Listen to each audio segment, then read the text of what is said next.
Hello, and welcome in to another episode of Farm to Fame. I am Kelsey Wingert. That is Moylan. Scratching. You crack me up. You crack me up. What did I do? You just crack me up. You're hilarious. Not bad. Keep going. And that is our captain. That is our captain. Our captain, Maddie Mass. Today's episode is brought to you by SeatGeek. If you use the code Jomboy preseason, it'll get you 15% off of any order. We are continuing our series of breaking down the top prospects at every position as we head into 2023. Today, we have right-handed pitchers, plural. Alrighty, I'm going to start off. Our number one overall right-handed pitching prospect is Andrew Painter with the Phillies. He is MLB's sixth overall prospect. He's 19 years old. 22 games between A-ball, high A, and double A last year. He pitched to a 156 average. Peter, you're going to like this. I am. 155 strikeouts and 103 2/3 innings pitched. Reasonable. Yeah. He was drafted by the Phillies 13th overall in 2021 out of high school. Most high school arms need time, obviously, to develop, but not Andrew Painter, folks. In his first full season, he cruised through 3 levels, ending in double A with a 2.54 ERA there. He was named MLB Pipeline's pitching prospect of the year. Another huge dude.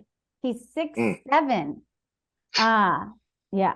6'7", and that's where the dominance starts. And then it continues with his 70 grade fastball, which averages 96 miles per hour. He touches 100. The second option is a low 80s slider with a ton of break. He sprained his UCL to start spring training in 2023, but otherwise could be closing in on his MLB debut. His ETA is this year. So have they announced anything with him? Just sprained. No announcement. All right. Number 2 on our list, formerly number 1, but number 2 on our list for right now is Grayson Rodriguez with the Orioles pod. He's 23 years old. In 14 games in AAA, he pitched to a 2.20 ERA, 69.2 innings, 97 punch-outs, held hitters to a 178 average, and had 12.5 Ks per 9 and a whip under 1. Wow. Drafted in the 11th overall, in 2018 out of Central Heights High School in Texas. Took over number 1 pitching prospect spot during the 2021 season and held it up until February when Painter took it. Was projected to debut last season but suffered a right lat strain in June. His 70 grade fastball touches triple digits and has wicked late life. His 70 grade changeup is the best in the minor leagues. He tunnels the two of them and creates deception that hitters cannot even see. In January, Orioles GM said that he expects Grayson to take the starting rotation out of spring. So make the starting rotation out of spring. So he's going to be here this year. Similarly, I just looked it up. Dave Dombrowski for the Phillies said he expects Painter to pitch for the Phillies this year. So that was yesterday. Wow. He said that. So wow. The third overall right-handed pitching prospect is Yuri Perez with the Miami Marlins. Again, fish who pitch. He's MLB's 13th overall prospect. And their top 100, he is only 19 years old. In 17 games in double A last year, he pitched to a 4.08 ERA. Pete, you'll like this again, 106 strikeouts and 75 innings pitched. He was signed by the Marlins out of the Dominican Republic in 2019. He burst onto the scene in 2021 with a 196 ERA and 108 strikeouts in 20 games across A-ball and high A. But then a lat strain cost him 2 months in the 2022 season. I feel like we've been mentioning so many injuries. I hate it. Yes, we have. He has a 70 grade fastball that sits between 94 and 97 while touching 100 with vertical break. He also has a 70 grade changeup in the upper 80s and causes a 61% swing and miss rate. He has since added a mid 80s slider as well. Manager Skip Shoemaker has been very impressed with him this spring. They said that every outing obviously is going to be a learning lesson for him, whether it's good or bad. And his ETA is 2023 also. All of the guys that we've talked about have a 2023 projected ERA right now. Here's another one. Number 4, Ooh. Daniel Espino.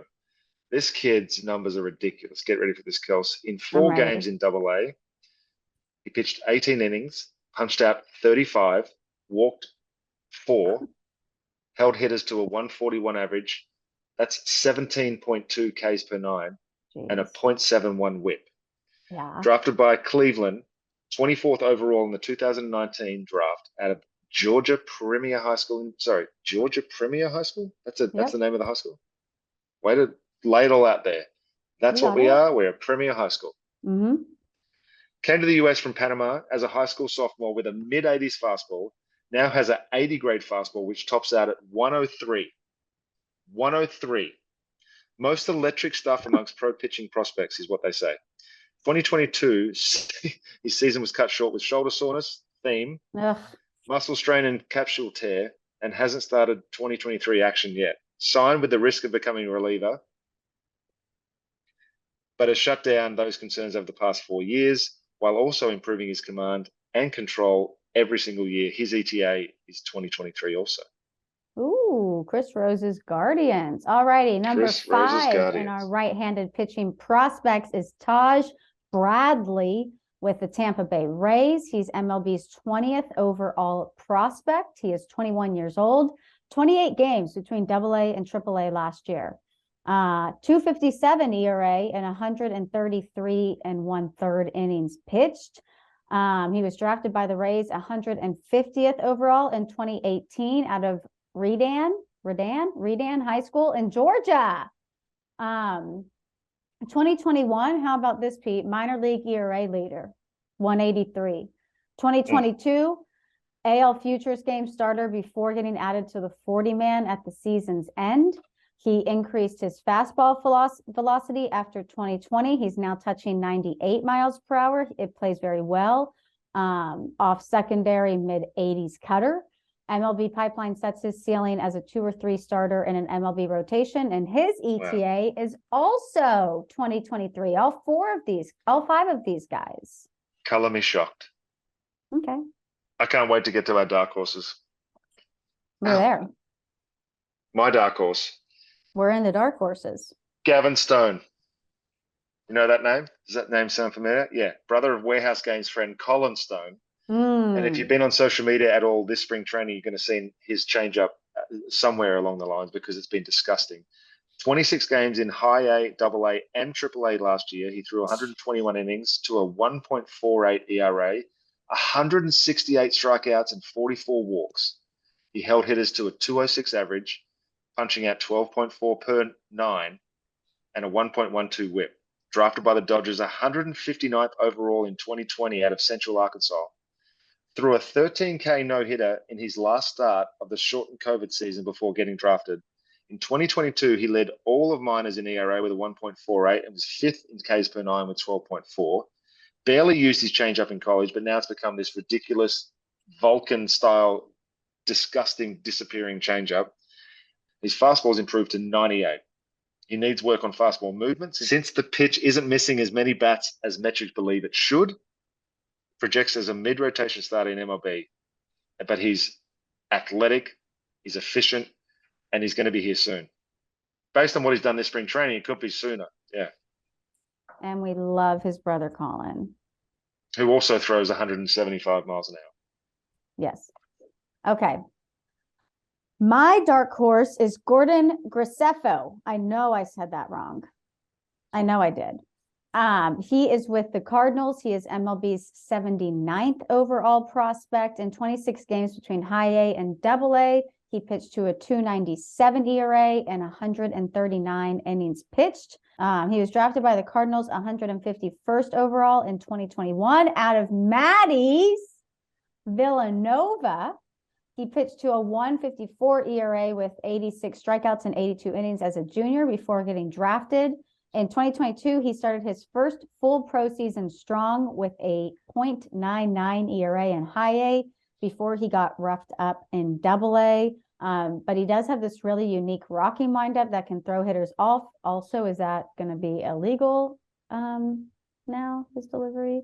He can touch 100 miles per hour on his fastball, which he has learned to spot well since he doesn't have much movement. He ended 2022 on a very high note in AA as he learned to paint the sides of the zones. Let's go. His ability to fill up the zone allows him to pitch late into games. Man, do we love that. And his ETA is 2023. Got one more quick one for you. Dylan Lesko, drafted by the Padres 15th overall in 2022 out of Buford High School in Georgia. He's 19 years old, has yet to make his debut, was expected to be the highest drafted pitcher in 2022, but had TJ in April. In 2021, he was the first junior to win Gatorade National Baseball Player of the Year with a .35 ERA and 112 strikeouts in 60 innings. Was touching 97 with his fastball before surgery, so that's going to be back at some point. 70 grade changeup was the best in the draft. Has been on a throwing program while recovering this past year, so he should be back soon. His ETA is 2027. That's so far. All righty, guys. Your ETA is 2023, thanks to SeatGeek, because we have a very special announcement to celebrate baseball being back. SeatGeek is giving all of you 15% off with your next purchase with code Jomboy preseason. It doesn't matter what you're buying, if it's baseball, if it's another sport, concert, if you've bought on SeatGeek before, it doesn't matter. If you use the code Jomboy preseason, it'll still hook you up. This is only available on purchases through March 31st. So what are you waiting for? They got an app. You can go online, use the code Jomboy preseason. That'll get you 15% off of your next SeatGeek purchase. You will thank us later. This is a fun storyline talking about right-handed pitchers right here, Peter Moylan. Because can the Vandy boys, who we've talked about a ton, have a bounce-back season together? Of course, we're talking about Jack Leiter and Kumar Rocker, Pete. Which one do you want to talk about? I'll go Jack. We all know him. 23 games in AA this year. He's still only 22 years old. Struggled a little bit with a 5.54 ERA. Bit of adjustments when you come from college, obviously. Drafted by the Rangers, second overall in the 2021 out of Vandy. Shocker. Went to Vandy after turning down first-round money in 2019. Tied Kumar Rocker for the NCAA D1 lead in Ks in 2021 with 179. Was MLB's number 17 prospect heading into 2022. Largest drop player in MLB Pipeline rankings, but then makes his pro debut in AA and doesn't have the best season. His elite college fastball got hit due to less command. His improved slider in the pros, though, to miss more barrels than it did needs to miss more barrels than it did in college, and his curveball lost some power, resulting in subpar command. So that's what I'm saying. There's some adjustments that need to happen with these guys.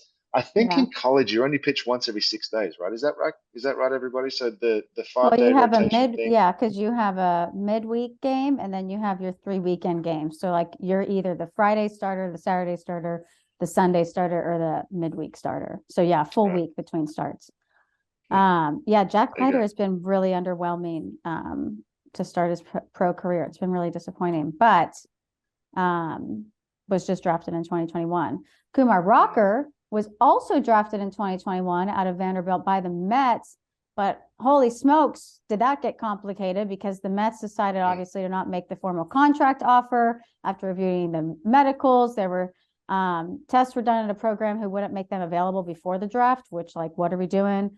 And Scott Boras is his agent. He said Rocker required no medical attention, but then he had shoulder surgery in September. We remember all seeing that. But when you go back to Kumar's college days at Vanderbilt, he was the first pitcher to throw a super regional no-hitter. He had 19 strikeouts against Duke in 2019 before winning the College World Series. He was named Freshman of the Year. You just mentioned it with Jack, but he tied Jack Leiter for NCAA D1 in strikeouts in 2021 with 179. How cool is that? Led D1 and Division I in wins with 14. So after all of that, again, drafted in 2021, 10th overall by the Mets, didn't sign. Now we go to 2022, where he was drafted again by the Rangers, this time 3rd overall out of the Tri-City Valley Cats of the Frontier League. He had been playing indie ball, where he pitched to a 135 ERA in 20 innings. He had 32 strikeouts in those innings. His best pitch is his wipeout mid-80s slider with power and depth. He also has a fastball that touched 99 at Vanderbilt and an independent ball as well, so he still has that. No But signs yeah, of wear there. just such an interesting story for Kumar Mhm. Rocker. So that's somebody we will definitely be following. But that's it, guys. Those are our Mhm. right-handed pitching top prospects, the guys you need to know as we head in to this season. I am really, really excited to follow along with Jack Leiter and Kumar Rocker, especially with what the Texas Rangers are doing right now. But yeah, that's all we got for you folks in this week's episode. Today's episode. Farm on, farm Farm often. often. Thanks for Yes. joining us, folks. We'll see you Glasses on in the the Mayday. next episode.